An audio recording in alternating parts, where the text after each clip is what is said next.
welcome back to another episode of You Haven't Seen That Podcast, or YHST for short. I'm Isaac. I'm Elva. And I'm Carlos. And this is a show where we cover movies on that growing list of films that has people asking you the question, You haven't seen that? Buttons. I promised I wasn't going to do it, but I did it anyways. If you're new here, if you haven't done so already, follow us on social media at YHST on Instagram, TikTok, and YouTube, because we got a lot of movies that we're talking about today. And if you've seen any of these 4 movies, that's right, count them. 1, 2, 3, 4. 4 movies. Yeah, let us know what you thought about any of these things. Did you like them? Did you hate them? And we'll remind you again at the very end. But also, you can like and share and subscribe and just do all the things you're supposed to do on social media because we like it and we love you and we mean it. And if you love us and you want to show us in other ways, wink, wink, nudge, nudge, not suggestive enough, you can do so on Venmo at YHST Pod. Cool. Got all that out of the way. So we have a movie extravaganza. Woohoo! I get the voice effects. You don't. It's 4 movies. It is One Night Only, Ice Cream Man, The Last House, and Remarkably Bright Creatures. Yes, that last movie came out a while back ago, but I've been wanting to see it, and we kind of paired it up as like a whole Netflix thing, and we unintentionally paired it up as a creature, a specific creature. We'll get into it much, much later. So if you're not familiar with these extravaganza episodes, we will forego the news, but we were going to forego the either or. But I decided that the either or that Carl's had for us actually applies to one of these movies. So let's go ahead and get into it. Either or. Yeah. All right, guys, my question to both of y'all's is, should filmmakers implement... So cool. You're so cool. Good. Should filmmakers implement AI to the same extent as visual effects to aid in a film's storytelling? I would like AI out of my movies, please and thank you. In any way or form. Yeah. I mean, there's of course the very obvious environmental problems with it. And I really fucking hate the argument where people are like, well, you got to get on board, buddy, because it's here and it isn't going away. You think people are just going to unplug the servers and blah, blah, blah, blah, blah. I'm like, I get that. I totally understand. Maybe we're fighting a losing battle, and as far as like AI in general. And I know that it's not going away, and I know that can help us in certain aspects of our lives. We're human beings that love convenience. But when it comes to art, that is one that I very strongly believe you need to keep it the fuck out of art. Sure, it's cheaper, but then you're not employing people and it just is slop, and AI is just using an average. You know what I mean? And it has a very specifically weird and different feel to it. For those of us who've been in tune with a lot of what's AI, all the AI things that's been going on, we're pretty good at spotting it, you know, and it's icky. It's yucky. You know, it's, maybe it's different look or feel than CG. And, you know, we still complain about CG, especially if it's done badly.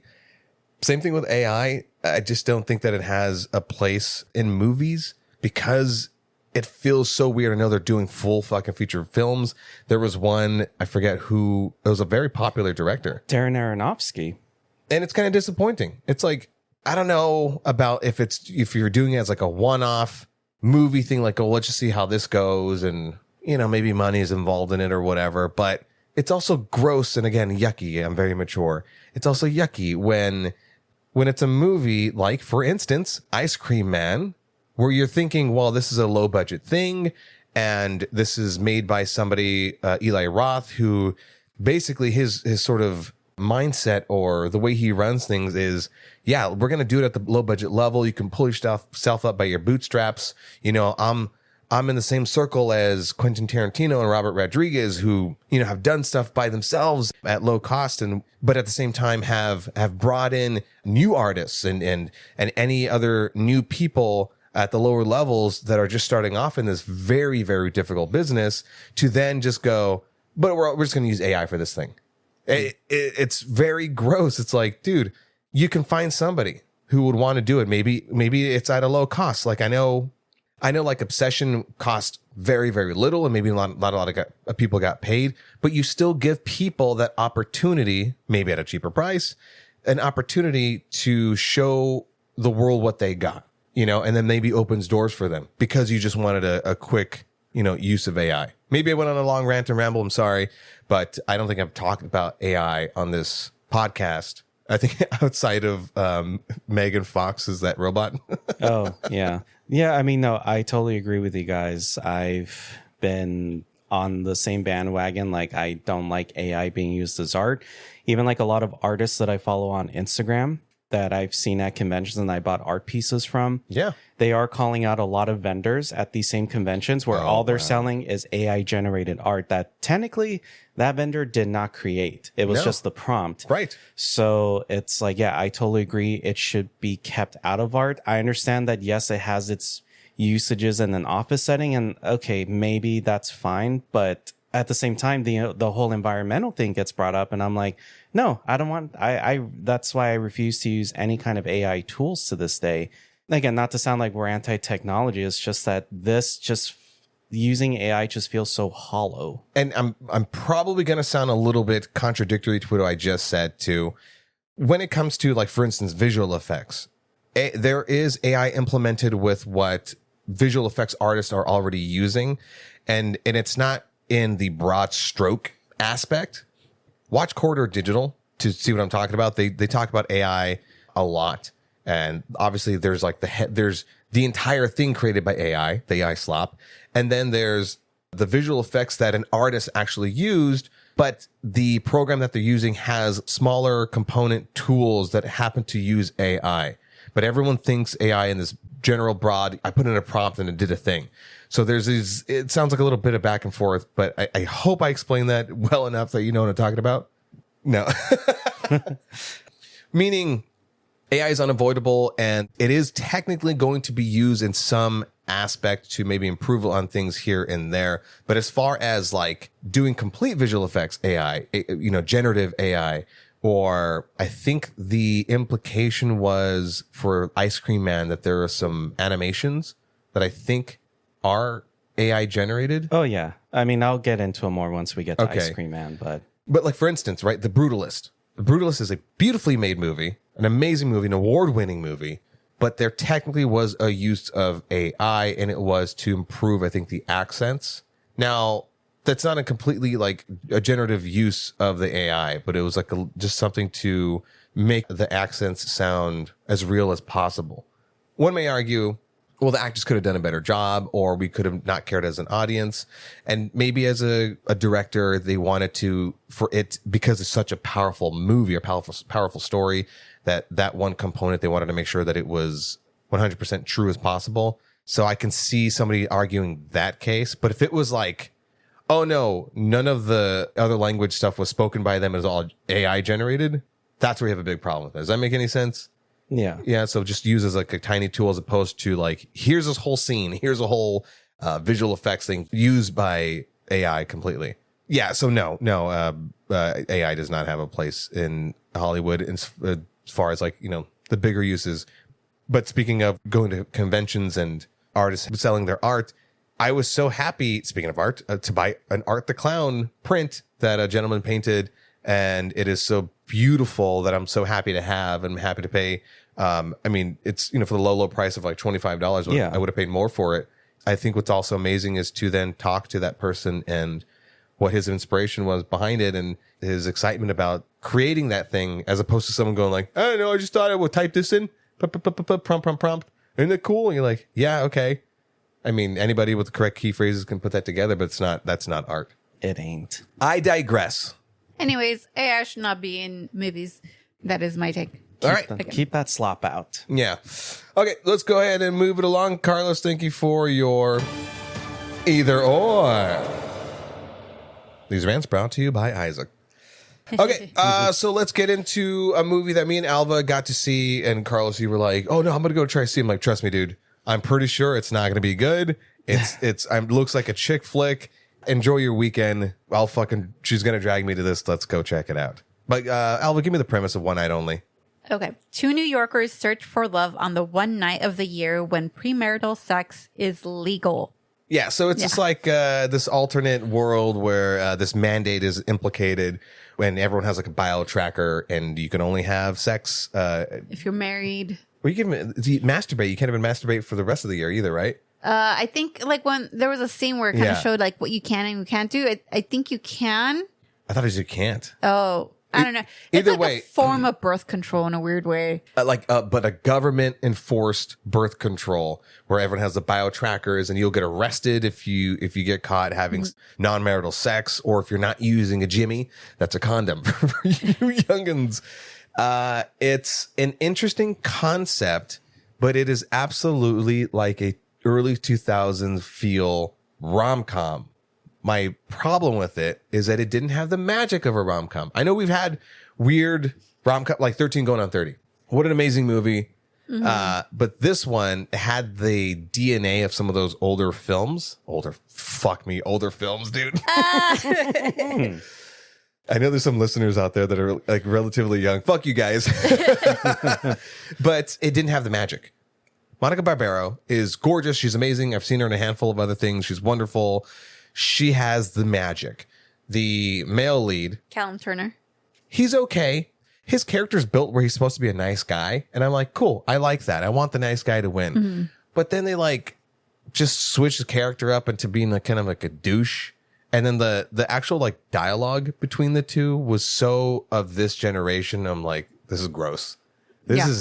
I was cringing through half the movie. Like my face was screwed up into a cringe through most of the movie. And I said this afterwards. I go, no, Alva, I wanted to walk out. Wow. It was not because it was bad, because it was kind of nice that there is this early 2000s feel movie, that rom-com thing that they're making nowadays. Although it is going to be a flop because it's such a niche audience, which is all giggling, early 20-year-olds. But it doesn't have the magic. Yeah. And I'm not the audience. I knew that I wasn't going to be the audience. Definitely, you're not the audience. Yeah. And for the record, I did not twist your arm to go. I did not force you to go. I said I was going to check this one out. I like big ears. Yeah. It is, since we are seeing like a resurgence of the 90s rom-coms feel again, it's really good to have that. There's some movies that have come out on Netflix, Voicemail for Isabel, People We Meet on Vacation, and all those, Amazon doing those books, and they're kind of getting like that feeling back. It's great. This was just, the trailer did one thing, but the movie said another thing. I mean, it's kind of like a miss for me. Like I've been watching all these like new rom-coms that Netflix has been coming out with, and they're tearjerkers. They're there's like the heartfelt ones, and I'm like, oh my god, that had 90s feel to it again. I love it. This one was just one that just missed, and I'm fine with it because lately there's all these hits, and then I'm like, I'm waiting for the other shoe to drop to be like, where's that miss? Carlos, you're a nerd. You get to the movies early. You watch all the trailers like over and over and over again. Why?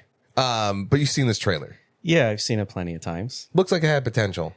Yeah, I mean, cool concept. Like, okay, so this is the way the internet just oversimplified it. Like, so is it like The Purge, but with sex? Somebody said so, but I'm like, well, obviously, there's no horror. There's no horror elements. This is like, it's a rom-com movie, and I'm open to rom-coms. I know that's not my first go-to genre. Like, I remember watching Just Married, Just Friends, but those two movies are not related just because they have just in the title. But I enjoy a good rom-com every once in a while just to, switch things up. But I mean, this just didn't catch my eye from the trailers alone. So, like, as far as the trailers were concerned, it was very clever. I mean, as a trailer is supposed to do, it's supposed to entice somebody to go see it, but they left in all the seemingly magical parts, And then what the movie actually presents us is like just a lot of bad dialogue and non-fleshed out characters.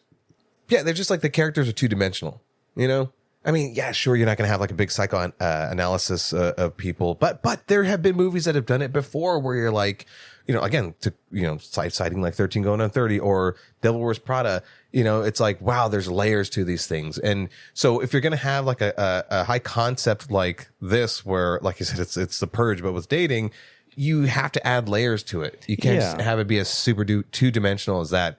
And to be a guy for a second, for a movie about sex where people really are they're like, they're having sex because it's the night, that's one day of the year where they can all bang. There's a lot of side boob, but there's like no nudity. Not that they didn't shoot it. The director said he shot a lot of nude scenes. He shot a lot of sex scenes. They had to cut all of it out. Wow, that seems weird, dude. If you knew, well, maybe if you didn't know you're going to cut it out, but like you just shot all the nudity for safety. But honestly, to not be a guy for another second, although of course it would have been fun to see nudity, I think it was smarter for them to edit the nudity out because it allowed for like PG, no, maybe not PG-13 audience, but like an audience that isn't going to go there for the gratuitous sex scenes. Because like I said, we're sitting next to like giggling early 20-something-year-olds. I'm like, okay, there's a very, very niche audience for this movie. Yeah, I didn't catch myself laughing. I mean, I caught myself laughing at certain moments, but I didn't catch myself giggling when everyone else was giggling. And at that moment, I'm like, oh, this is like I basically equated this movie to like a young adults book where it's it's not for me. Super young adults. Yeah. And the other movies are more of like my type of books that I read. But they were giggling. They were like legitimately kicking their legs, giggling. So like schoolgirl giggling. Yes. Yeah. I couldn't fucking believe it. Because like you took a shirt off. I swear to fucking God. What was this, like Twilight all over again, where like Felt everyone like was it. just... Oh my gosh. Yeah, it was bad. Anyways, we went on long enough about One Night Only. I can't recommend it. For anybody in our audience, the people actually listen to us, no one's going to go. No one's going to want to go see it. No. All right, moving the fuck on to a movie that I will now tell people to not go see. That's Ice Cream Man. A summer town descends into madness when an ice cream man serves kids sweet delights with horrifying results. Yeah, pretty straightforward. Directed and written Yeah. By Eli Roth. Eli Roth. Why? That name sounds familiar. Oh, what has Eli Roth done, Carlos? Something about a fever with a cabin. Yeah, yeah, I heard about that one. Some hostels here and there. Some that's holiday with food. Yeah. and then being trapped in a green inferno of some kind. Oh, and also, what else?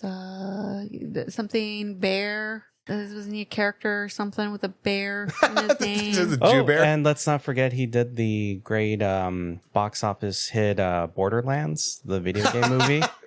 Well, aside from that one, Yeah. Eli Roth has some fucking hitters, dude. He has some killer movies, no pun intended, some amazing, I'm not even pop culturally popular movie. They're fantastic movies. Borderlands aside, as one of the bigger budget flops. So now there's this lower budget movie. What is it? $5 million? 15, 25 million? 5.5 million for Ice Cream Man. And it's his own production companies. He self-funded it and all this other stuff. What was he going for? You got me. Because I can absolutely see the quote unquote inspiration of like Weapons, right? Where the kids are basically hypnotized or whatnot. Or even Children of the Corn. Oh, that's a pull. You haven't seen that one? I've seen the original one. And then Terrifier. That too. I think you used the word schlock. Schlock. Right? So like Terrifier, I know if there are some people listening where they're like, they don't like Terrifier because it's that B-level movie and it's kind of schlocky. But what I love about Terrifier, to kind of go on about it a little bit, is that as the movies went on and their installments, they got better with production and story and acting. And now Art the Clown is a memorable villain, a horror villain. Yeah. Ice Cream Man, this whole movie felt like it was trying to rip from all those things very shamelessly and very obviously, and a very poorly executed way. And not even in a kind of like fun, kitschy way that like Tarantino would do. Where yes, Tarantino will pull from stuff, but he's like, he does in such a way where he's almost citing those things and then makes it his own thing. And it's amazing. And then there's just Eli Roth doing this movie. The twist wasn't even a twist. The story wasn't even a story. There was no story. Schnozberries are schnozberries. well, like there's one part in the movie where, it's like, oh my God, they're stuck somewhere. And I'm just like, man, it's right in front of your face right there. Like, what the fuck? It was one of those things where I think I looked at you, Isaac, where I was just like, it's that guy. is that guy right there. And usually, like, it would take me a bit to solve whatever it was. Can I spoil this? Whatever it is? Yeah, go ahead. As a priest. All right, the priest. You should have killed the priest. And I'm just like, what character is going to be hiding in a freezer and then be like, no, and then tell you this whole thing about how to kill somebody? I'm like, if someone's telling me how to kill whatever it is, you are it. Here's where I'm going to push back on the style of what you're arguing. Because if this were a good movie, you'd be like, yeah, totally, man. Like some of these things, the realisms and whatever. Yeah. But this movie isn't grounded in any amount of realism. No. At all. There's zero grounded. Again, what was Eli Roth going for? Was he Yeah. going for campy? Garbage. Well, because like watching the trailers, which were so brief, they're like a minute long. I wouldn't even call them trailers. They were just like quick teasers. I'm like, okay, campy, you know, kind of hyper violent, like not meant to be taken seriously kind of horror Sounds movie. like possibly up our alley, right? Yeah, and I'm like, okay, this could just be like a fun splatter flick kind of watch. Yeah. But no, there's no substance. But even with certain splatter flicks, there are some redeeming qualities to Yeah. it. Like maybe the visual effects, the prosthetics, or The practical effects. Practical effects, excuse me. Yeah. Sometimes those are done really well where you go, at least I can say that's the redeeming quality to it. Or there's always going to be a standout role or performance. Sometimes that's a redeeming quality enough. Or the story was like, oh, I love the concept of it. Or maybe there's some layers to it. Or the villain itself was like, at least that was a memorable thing. I mean, that's like what happened with Terrifier. You know, Art the Clown himself was so memorable once embodied by David Howard Thornton that he went on to just be this huge thing. This movie doesn't have any of that. It doesn't even have the skeleton of what like an actual movie is construction wise. Right? It's just the story beats are like, and then it literally goes, and then it just goes, the end. And I go, Yeah, it just ended. Really? And I turned over to you. I'm like, well, that was supposed to be a movie. At least they told us that it ended. So, and then, you know, the more controversial aspect with this was the use of AI that we just talked about in Either Or. I was there. I listened to it. Your prefaces kill me. Go ahead. I know. That's why I love you. But how Eli Roth was saying, like, no, like, you know, I didn't really use any AI on this. But then he just came out and said, like, okay, yes, we did use it. So the problem being is that don't claim that your movie doesn't use AI when it clearly did. Like, if you use it, just like, if you use it, just say you used it. So you don't piss off your audience. Yeah. The optics are really bad when you do that. Yeah. And, you know, when we get the exposition scene from the priest where, yeah, I've seen the same quality AI work from Instagram videos. I'm like, I feel like I'm watching an Instagram reel. And I'm like, okay, I get like maybe the style of the exposition scene was supposed to be like very old timey, like film grainy kind of thing. But there have been other low budget horror movies that did it way better. And it was a lot more convincing. It didn't take me out of the moment. No, it's a cop out to go like, I need AI so for this. Like, I gotta what? wonder, like, why did he use that? Because he's known for using practical effects. Exactly. Again, especially from a veteran director, a seasoned director who has made all of the aforementioned things that were so wonderful. Like, why would you then just cop out for this one thing? yeah. I mean, look at Cabin Fever. Like the makeup on that with the flesh-eating bacteria was fantastic, and then with the body horror stuff and Hostel.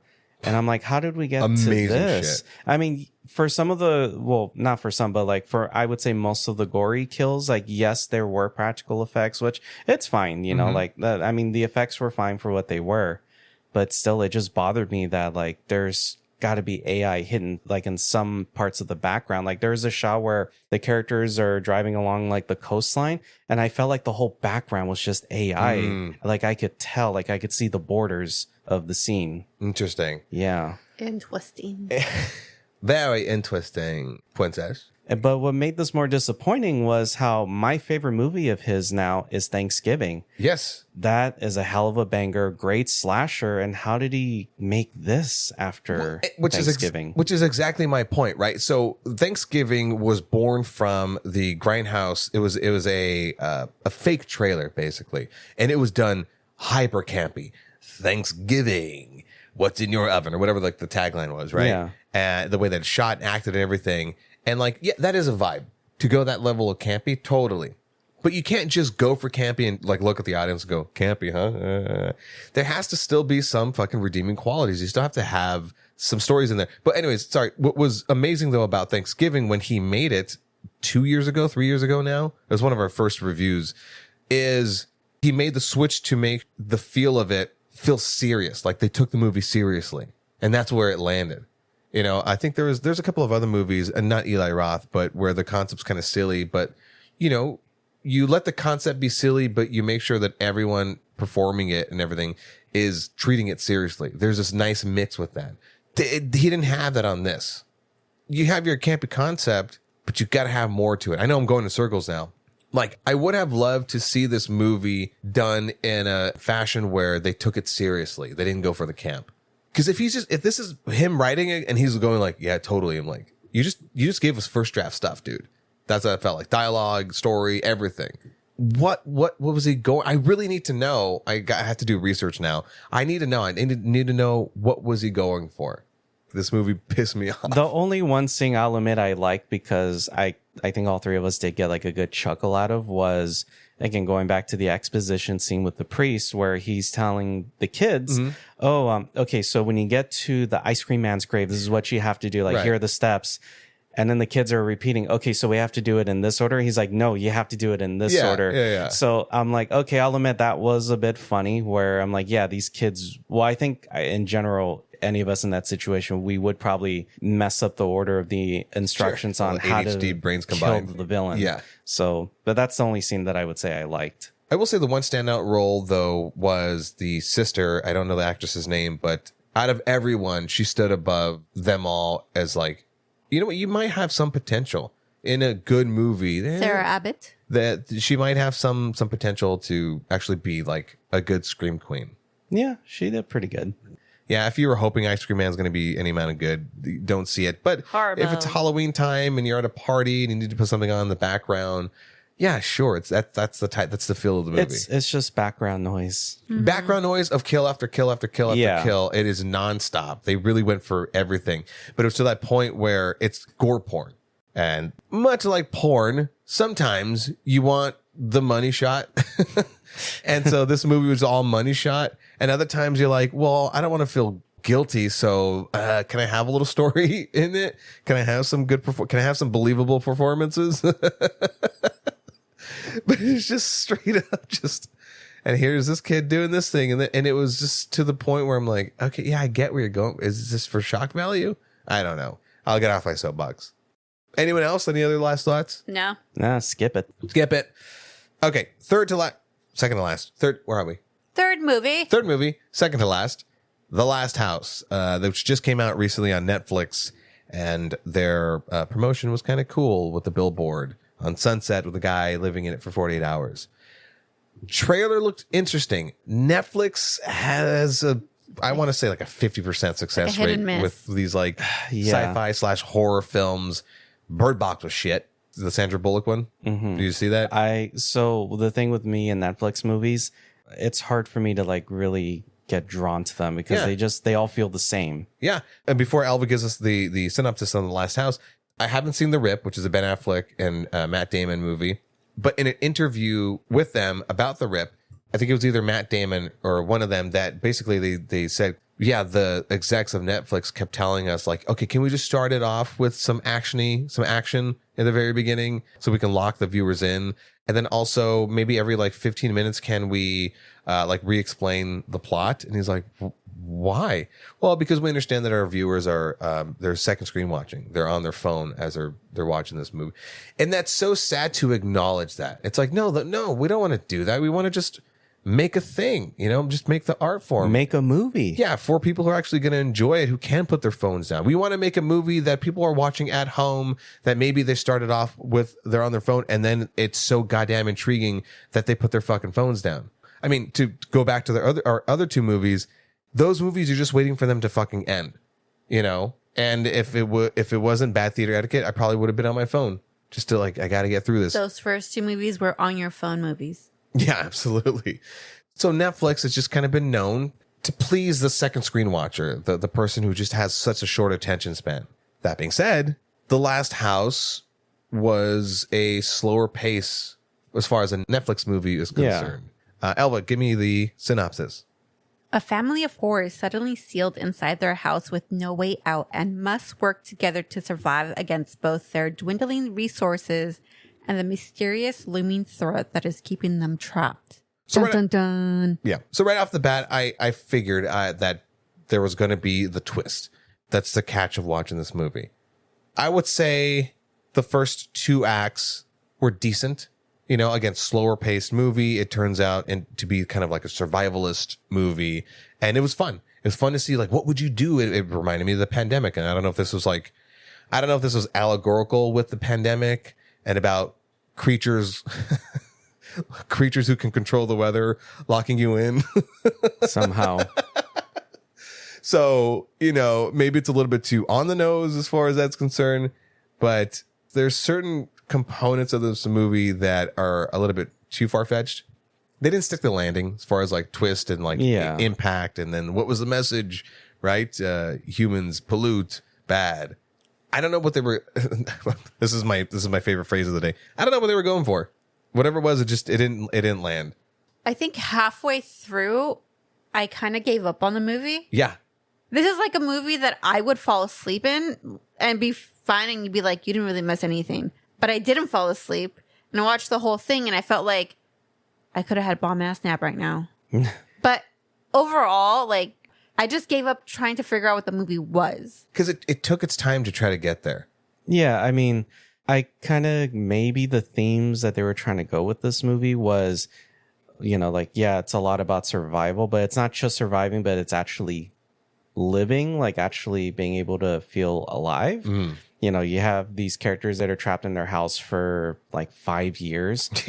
Which again, like, I'll admit, the thing I do like in the movie is just showing their ingenuity. Like, how can they survive off of what they already have in their home, and how could they prolong that for years? So I'll admit, okay, that's kind of cool to see that, because I think most people would just starve and die in their homes, which all their neighbors, eventually that was their fate. But yeah, the first 2 acts I thought were fine. And then with the twist of we just needed to show these octopus people or Cthulhu people. We might as well just call them Cthulhu people. Kindness. Davy Joneses. And then they just retreated back to the ocean. So I'm like, okay, so what was the whole purpose? Like, we need to be nice to nature? Alva said it off mic. They wrote themselves into a corner. Yeah, they did. Mm-hmm. They really did. The concept was cool. Much like with Bird Box, but you got to stick the landing. You have to make the family dynamic an interesting one, which it was. Yeah, it was performed very well. I love that. The far-fetched part that for me though was that it was 5 years. Yeah, I whatever in my brain I go bullshit. Well, we would have fucking killed each other by then. Yeah, 5 fucking years. I would have gone like 2 years, maybe 2 years max. Most. Yeah, fucking tops. And then just the whole funny part of like a little bit of plot armor of. Well, good thing she knows how to grow stuff. Good thing he knows how to fish. And he's an engineer. Yeah. Very convenient. Took him a while to use those brains, though. Yeah, I'm like, you could have thought of this a lot sooner. But, you know, going back to the story elements about like the whole mystery, which, again, wrote themselves into a corner, it just reminded me of J.J. Abrams' writing style with the mystery box writing style with his stories, like with Lost, with Star Wars. I felt like they just copied J.J. Abrams, or did they consult with J.J. Abrams with this movie? He's like, okay, this is here's your mystery. Good luck with that. So I felt like this was just like a bad. No, you don't need to answer all the questions. Yeah. So I kind of felt like it was like a J.J. Abrams produced movie. It did feel like that, huh? Yeah, but I don't know. He didn't. He had nothing to do with this. There's one part of this movie, this little, not even Easter. They intentionally was like the daughter sort of communing with these creatures. Right? Yeah. By the way, obvious spoiler alerts, whatever. And that she's communing. And you know how they do that thing in the movie where like, you know, no one's listening to the kids and then it's until like later on. Motherfucker, it's 5 years later on. And then you listen to her? Wow. No. It's not that. It's just like he has the memory. You know, they always have that part in the movie where it's like, you know, the echoing memory of somebody says something. It's like, you remembered that from 5 years ago? I would have believed it at a year or something like that. I mean, like, you're stuck in now I'm just like talking about like the content of the movie, but like you're stuck in the house. Sure, you're going to try every day to try to open up the doors and windows. Yes, you still have to focus on surviving and keeping everyone happy and fit and whatever. But at a certain point, when you acknowledge that there's creatures out there, Mr. Engineer, you're going to try to figure out a way to reason with them. Otherwise, you're just complacently be like, I'm living in the house now. We're in here. He gave up. He gave up on like trying to find a solution to going out there. And here's the thing. It's like, yeah, you're stuck there. But if you really want to survive and you're doing all this other stuff, like, wouldn't you want to constantly be like, okay, we timed out when it rains and when the sun's out and everything. I'm like, yeah, the puzzle pieces. Did you guys not try to open the door when the sun's out? And they were so lucky, by the way. Plot armor or whatever you want to call it, conveniences of the house falling apart. Oh, yeah. Literally all of like these little components with like the daughter and the son, everyone's abilities just fixing perfect into place. Yeah, is one of those things. I know one of our listeners, Angel, would agree. It's just all those things are way too fucking convenient. Yeah. To even follow and go like, yeah, totally. And then at the very end, spoiler alert, at the very end, I'm like, oh, so because of this one situation, they end up just saving the entire world because all the monsters are like, all right, the one monster that tried to kill us. It was like, nah, we're cool. I tried to kill the humans. He harpooned me. And he untied me. And I was almost strangled to death. Yeah, I'm like, what is your power levels? I mean, are you water bending? What's your water bending capabilities? Yeah, I'm like, okay, they're water bending Cthulhu's. That's all they are. That's all not that this is a type of movie that needed to make any kind of sense, but it was nonsense. Yeah. Because it didn't land. And then, at the very end, they call it all off. After 5 fucking years, it took this one encounter for all the Cthulhu monsters to be like, and now we'll release the world. One act of mercy. All it takes is one. Yeah, no, it wasn't for me. I mean, I don't know if it was a complete waste because I haven't watched a lot of Netflix movies, but at least this last movie is Netflix's redeeming movie. Definitely. Any last thoughts about The Last House? No. Not really. Elva's like, I want to be done with this. I want to get talking about the heart. Let's get to the meat. Movies. All right. Elva, tell me about Remarkably Bright Creatures, a synopsis, and when it came out. I believe it came out earlier this year. Throughout unlikely bonds formed during night shifts at a local aquarium, Tova, an elderly widow, learns of a life-changing discovery that may bring her joy and wonder once again. Now I'll slow it down. Now this is a well-done movie.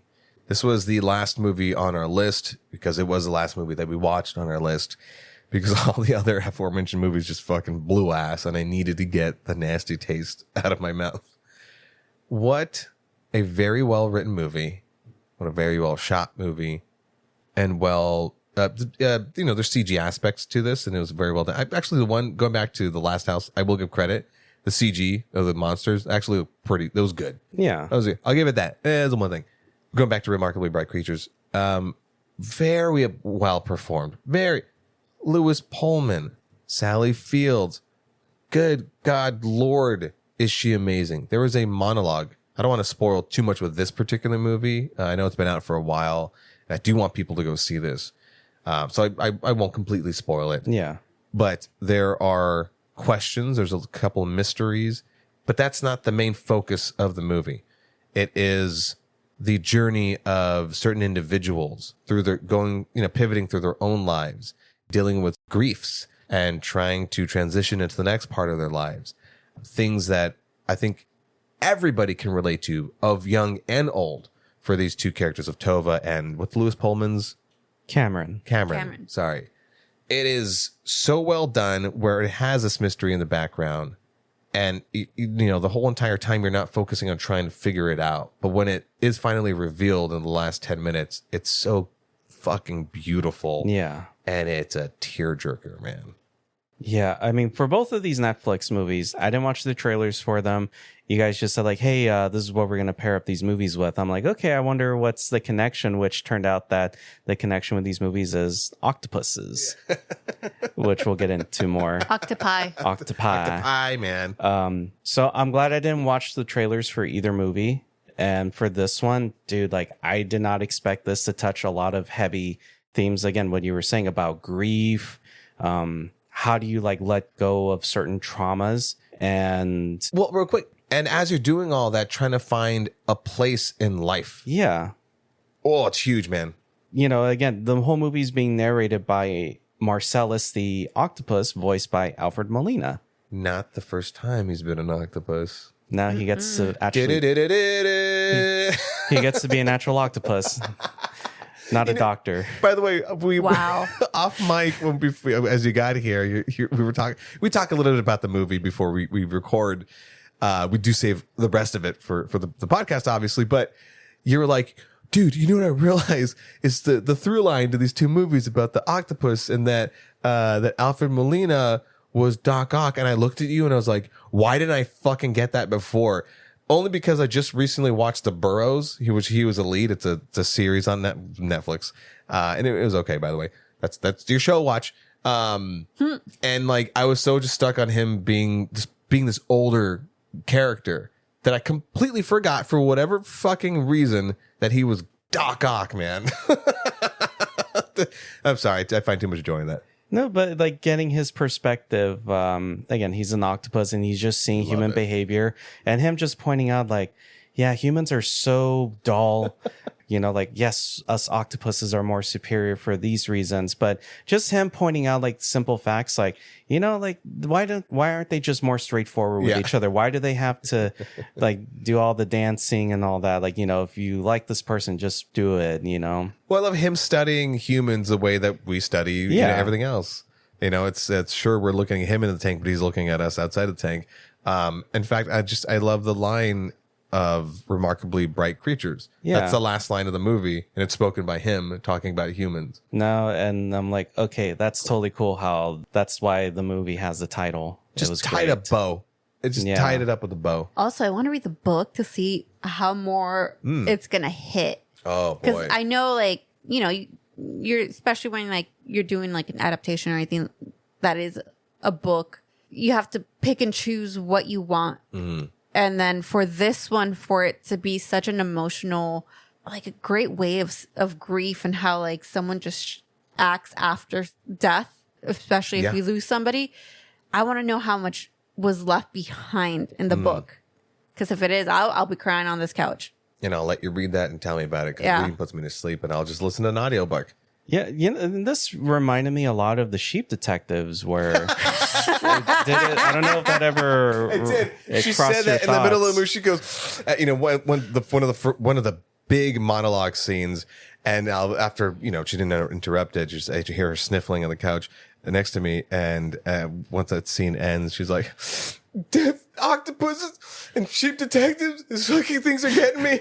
I was like, first it was a sheep, and now it's the octopi. Okay, so that's the new trend. We need to have animals that are hyper observant of humans, help them solve mysteries, and connect with people. You know what though? There's something clever to that. Yeah, you know, looking at the human condition through the eyes of simpler creatures, quote unquote, simpler creatures. I think because both those movies, like both Sheep Detectives and this one, is grief related. Very true. Yeah. I feel like, I think I said it with the Sheep Detectives episode, that it's not something that people talk about. They're too either afraid to speak about it, don't know how to, they weren't brought up in a household that talks about grief or even emotions, or, you know, losing like maybe someone, not like losing someone as they're dead, but also like a friendship or a connection with someone. That's all like within grief. And at the same time, it's like these movies, because not us adults are watching them, I feel it can connect and teach children and even adults now a different way to view grief instead of it being ugly. Oh, absolutely. And also just like the idea of somebody, you know, you can grieve what you thought about somebody and what you now think about them. So I mean, all of it. I mean, you'll learn some stuff from this movie, and I think it was extremely well executed. I still can't get over the whole Doc Ock thing. And I forgot you mentioned that it's starring Doc Ock and the Sentry and Aunt May, the other Aunt May. Yeah. One of the Aunt Mays. But the one that didn't die. But now, Damn. But now that joke is kind of tired because like fucking everybody's in an MCU movie. Yeah. It's like when we watched the Odyssey, you could have made I could have made the joke then too. This movie also made me want to go to the aquariums. Yeah, same. as like the first in the beginning, I was like, Aquarium of the Pacific. And then after I was just like, I want to go to the Monterey Bay Aquarium because I know that one's way more. That one's very good. I've been to that one a couple times over the years, and like the sea otters are adorable. It's like a beautiful view. I recommend checking that aquarium out. Yeah, I want to go to that one, but I do want to go after watching this movie. I do want to go to the aquarium in the middle of the day when no kids are around. I'm super down. Yeah, right. You'd be like Marcellus. I'm like, the children, the third grade class. There's this one scene, and again, I'm not going to reveal much, but it is Sally Field's big monologue about her character's tragedy that she has to deal with and the revealing of it, and how they sort of, hint at it throughout the first and second act, and they build it up, right? They build up the tension of it. You see the results of the tragedy, but you don't know about the tragedy just yet, because with grief. And what is grief other than love persevering? The Vision said that. I'm not going to edit that out, you dick. Marriage. But that you see these characters lashing out, dealing with grief, and the scab that's never fully healed over. But in this big moment, when it's finally out there, how real and how raw it is. We're all part of the DPC. The Dead Parents Club. You guys look at me blankly. DPC. All of us have one parent gone, and I think we can all agree it still fucking hurts. It's been many, many, many a years for all of us, and there are still moments that remind us of them, and it still hurts. And I like the grieving. Yeah. I'd really go to clearly say my quote, grief is love persevering. There's other people that I know that have had losses, and I've said that to them. I didn't tell them that it was from a Marvel show, but that those pains are good. So that in this is all to say, in this scene, Sally Field's character Tova reveals her tragedy. Getting chills talking about it. Good Lord, it was perfect. It was big. She wasn't rushing through it. You're feeling it, her not wanting to say it, her feeling the pain of needing to say it. The monologue of the year, there's Jessie Buckley from last year. Yeah. Her whole thing. Nothing's going to touch that, but there's this. This one's for 2026. So yeah. that monologue broke me in a way that I wasn't expecting to be broken, but it was like a good heartbreak. Like every once in a while, it was a good cathartic cry. Yes. Yeah. You just need that cry. And I'm just like, this is amazing. I don't know. Even to top that off, Ari doesn't let me lay on him. He usually lays on me. Well, yeah, you put your full body on him. No, because he'll lay next to me and I'll sometimes try to lean on him or, kind of put more of a little bit of body weight on him. And yesterday was the first time where he let me just have my head a little bit on him and not move at all. And I'm just like, this is even much more of a moment for me. Our cats are both feeling that we were feeling stuff. And so they were our emotional support cats. Yeah. But going to, again, the monologue, just even the little detail, again, I won't reveal anything because this deserves to be watched just without us spoiling it, where as far as the detail with the tragedy that she's endured, where this person told me, is it possible that the reason why this happened to this person was for this reason, a very dark reason? And you just seeing how it's hard for her just to say it out loud. That was just heartbreaking. And I've seen, and, of course, family members talk that a similar moment like that.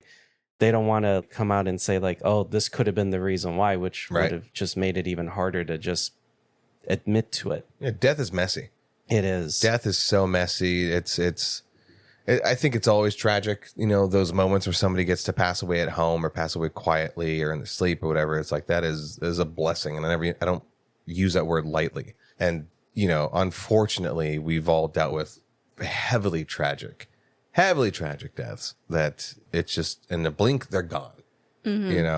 I've, to talk on death a little bit, it's funny because there have been people that I know where their loved one was going through a sickness, and the sickness itself obviously is terrible, but there is a silver lining where it's this sort of weaning, maybe, is a lack of better word. This weaning, this being able to say goodbye to them, that sort of thing is, again, I don't use the word lightly, a blessing. And so like the blink of an eye and they're gone, the conversations they won't ever have, the sorries, that sort of thing. That's really tough. And so like seeing Sally Field go through that and seeing Cameron, Lewis Pullman's character, go through that is not treated lightly in this movie. And it feels very, very close to home, which is what plucked those heartstrings. And of course, again, not spoiling anything, but there is the happy ending. And I very much enjoy that it was at the very, very end where you're thinking, it's all going to go to shit, right? And then when there's that big reveal, it's this weight lifted off your chest as a viewer, the way that the characters, I imagine, feel that relief, because what we all want, I think what the relief is we all want to find a place in this world. You want to find your community. You want to find your people. You want to find the people that are not just like your actual blood family, but, people you can call family, people that you'll be there for unconditionally without needing anything in return. We have those individuals that they feel like they're a burden, to which I tell them, you're never a burden. There's always time to talk. There's always time. You want to grab a drink? Yeah, no, not a problem. Maybe I didn't completely get that in my own life, but to, the tears that flowed when watching that reveal, watching it in this movie was more of, I'm glad at least they got to get it. Yeah. And it just fucking wrecked me. It's great. Great movie. Great. I think Sally Field's character is the one that I related to the most, which was why my tears were just you were sobbing, dude. Because it was more what of a loser. As you're sobbing right now, okay. Right. I'm completely dry. No, but I related to her and how she was dealing with the grief and everything, and early on, that's how I would be. So I think when you do watch the movie, when I was watching the movie, it's just another reminder of who I kind of went through. Yeah. The stages of grief. How many stages are there? 7. Right? Denial, anger, bargaining, acceptance. 5. Oh. Did I name them? Did I nail them? Denial, anger, bargaining, depression, and acceptance. I miss depression. Yeah. I mean, depression is just kind of a part of my life. I smile a lot, but ouch. No, and I totally agree with Alva, like how, I related a lot to Sally Field's character, Tova. The part especially is just for her to open up about, because when the subject came of her tragedy, she always had to navigate away. It was just, she did not want to go anywhere near that topic. And it just reminded me a lot of just kind of opening up about how I felt with when my dad passed away. Up until that point, I never really talked about my own feelings, how I felt about certain tragedies, whether family member. But when that time came when he passed on, it still took me a little while to open up about how I felt, and that's part of grieving, is opening up about how you felt with the people that you feel safe with, not just with a random stranger, but just the people that you can count on. Again, goes into the family that you build, whether it's by blood or the people you've built that bond with. So this was such a feel good movie for me. Again, the happy ending, I'm yes, well deserved. Great palate cleanser to the other 2 amazing movies. palate cleanser. Can't recommend this more. And so let's get out of our feels and go ahead and put a number to these things with a little segment that I so cheekily call YHST Gets Fresh. From 0 to 100, 59 and below being rotten, 65 and 16 above being fresh, whatever. We're going to give you the numbers, personal ratings, critic ratings, and then audience scores. Me and Carlos are guessing. Woo! I totally fucked it up. I can't. I feel like fucking Casey Kasem, where he's like, hey, coming out of a fucking sad dead dog story. Come on, huh? Get Don on the phone. You don't know what I'm talking about, do you? No. No. I don't. You fucking uncultured swine. All right. Do you know who Casey Kasem is? Sounds familiar. He's the voice of Shaggy, the original Shaggy. Okay. But he's a radio show, talk show host. And there's this famous clip where they're going from a low story to a high story. And you're like, you can't just jump from that to that, It's a tragedy struck and the whole school died. Next up, this cat wearing a tutu. Great transition. All right. All right, Alva, let's start it off. Y'all are guessing. Isaac, let's start with you. One Night Only. One Night Only, I give it a personal rating of 70%. I'm actually going to be a little nice to it. Okay. You want to give the full thing? Full, yeah. Critics, 60%. I think they hated it. And then 75% for audiences. Okay. IHST. Oh, he didn't see it. Oh, yeah. That's great use. Yeah, a great reminder, by the way, if there's movies you haven't seen, hashtag IHST. Critics gave it a 45. Brutal. Audience gave it a 74. Okay, so I was close on the audience. Those damn giggling early 20-year-olds. Yeah. I really give it a high rating, huh? Yeah. It was the ears. Actually, it's Monica Barbero in that goddamn dress. Holy shit. All right. Ice Cream Man. Carlos. Personal rating, I'm going to give this a 35%. Critics, 20. Audiences, 30. Personal rating, I'm going to give Ice Cream Man a 90%. Fuck off. I'm giving it a 40%. I think critics give it a 30, and audience is a 65. Okay. Critics a 28. That was close. Audience 49. Barely. Well, Yeah. I gave audiences more credit on that one. One Night Only did better than this one. Even though Oh yeah, of course. Yeah. It had stuff. I think it's best we just let that movie melt. Just let the ice cream melt. Yeah. This fucking guy. All right. The Last House. Appropriate. I'll give it a 60%. Critics, 65. Audiences, 75. I'm kind of close-ish. I personally give it a 70%. Valiant effort. I know, same rating as One Night Only. 65% for critics and also 65 for audience. You guys go high on this one. All right. Oh shit! Oh Where my is it? God. Critics 27. Oh! Hold on. Audience 28. Whoa. Wow! What did they watch? I mean, I know it wasn't great, but it wasn't terrible like Ice Cream Man bad. Yeah, there's some stuff. Yeah. I don't know. Shit. Yikes! They really hated that one. Maybe because it just brought back flashbacks of the pandemic with the lockdowns. I don't know. Yeah. No, yeah, man. probably. I got cabin. Speaking of Eli Roth, I got cabin fever watching that shit. Yeah. Last but not least, Remarkably Bright Creatures. I'll give this a 95%. I think critics will give it a 90, and I think audience is a 97. I'm going to give it 96. Audiences, Don't $1 bob. 89. Don't $1 bob me. 89%. And then critics, I'll say 92. Okay. Critics 85. Yep. Audience 90. Okay. Yeah. That's fair. I'll give Yeah. it that. I still think it's a movie that a lot of people need to watch, especially if Yes. you're dealing with grief. We Loved endorse it. Oh yeah. And there you have it. And there freaking is. Is there anything else that we need to say before we close out this episode? Before we send Carlos off to the other side of the world? Yeah, I guess Don't do might the as ac- well don't do the mention accent. that. Don't No, do the accent. when I come back, I will adopt the accent. I'll fucking So, fire you from this shit. so of course, a I will little fucking end you. notice that I will be off on assignment to the other side of the world, off to Australia. But the way that we've done everything and recorded everything and we got them in the can, you won't even know. You may be back by Probably. then. So Yeah. I'll be sure to send some messages, some videos out there. Hopefully I don't get lost and disappear out there. I guess we'll see how that goes. You're so late. You're setting it up. All right, let's go ahead and close this shite out. Thank you guys for listening and for listening this far. If you've seen any of those movies, if you put yourself through those other 3 movies, tell us what you thought about those things. And if we were completely wrong or too harsh. If you saw Remarkably Bright Creatures, I want to know how hard you cried. But you can tell us all those things on the comment section to anywhere you listen to these podcasts, or also on social media at YHST Pod. on Instagram, TikTok, and YouTube. And please, if you find it within your heart, to hit the like, to share it with people that you don't know, maybe who like movies, do all the other things you do on social media.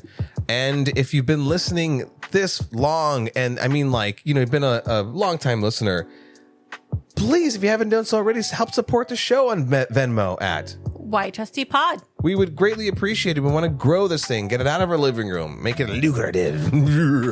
Support the episode, get a sticker. Hey, yeah, we Yeah. got stickers. I'm not impressed by them, but they're stickers. Come get some stickers. In the meantime, let us know what movies are on your growing list of films and ask people asking you the question. You haven't seen that. Hashtag IHST. Stickers. Stickers. Stickers. Stickers.